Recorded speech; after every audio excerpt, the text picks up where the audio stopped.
ಆಲಿಯಾ ಭಟ್ಗೆ 77 ಲಕ್ಷ ರು ವಂಚನೆ ಮಾಡಿದ ಮಾಜಿ ಆಪ್ತ ಸಹಾಯಕಿ ಬೆಂಗಳೂರಿನಲ್ಲಿ ಅರೆಸ್ಟ್. ಎಲ್ಲರಿಗೂ ಗಿರ್ಮಿ ಕನ್ನಡ ಟಿವಿ ಯೂಟ್ಯೂಬ್ ಚಾನಲ್ಗೆ ಸ್ವಾಗತ ಅಂತ ಹೇಳ್ತೀವಿ. ಶುರು ಮಾಡೋಕ್ಕಿಂತ ಮೊದಲು ಯಾರೆಲ್ಲ ನಮ್ಮ ಯೂಟ್ಯೂಬ್ ಚಾನಲ್ ಮೊದಲು ನೋಡ್ತಿದ್ರಿ ಅವರೆಲ್ಲ ಸಬ್ಸ್ಕ್ರೈಬ್ ಮಾಡ್ಕೊಳ್ಳಿ ಮತ್ತು ಅಲ್ಲೇ ಪಕ್ಕದಲ್ಲಿ ಬೆಲ್ಲೈಕನ್ ಪ್ರೆಸ್ ಮಾಡಿ. ಬಾಲಿವುಡ್ ಖ್ಯಾತ ನಟಿ ಆಲಿಯಾ ಭಟ್ಗೆ ಬರೋಬ್ಬರಿ 77 ಲಕ್ಷ ರೂಪಾಯಿ ವಂಚನೆ ಮಾಡಿದ ಆರೋಪ ಮೇಲೆ ಆಕೆಯ ಆಪ್ತ ಸಹಾಯಕಿಯನ್ನು ಮುಂಬೈ ಪೊಲೀಸರು ಬಂಧಿಸಿದ್ದಾರೆ. ಬಂಧಿತಳನ್ನು 32 ವರ್ಷದ ವೇದಿಕಾ ಪ್ರಕಾಶ್ ಶೆಟ್ಟಿ ಎಂದು ಗುರುತಿಸಲಾಗಿದೆ.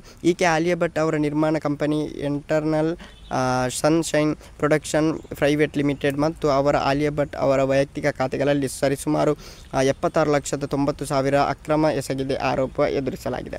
ಆರೋಪಿ ವೇದಿಕೆ ಈ ವಂಚನೆ 2022 ಮೇ ತಿಂಗಳಿನಿಂದ 2024 ಆಗಸ್ಟ್ ತಿಂಗಳ ನಡುವೆ ಮಾಡಿದ್ದಾಳೆ ಎಂದು ಪೊಲೀಸರು ತಿಳಿಸಿದ್ದಾರೆ.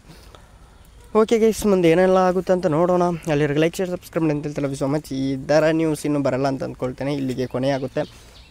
Okay guys, thank you.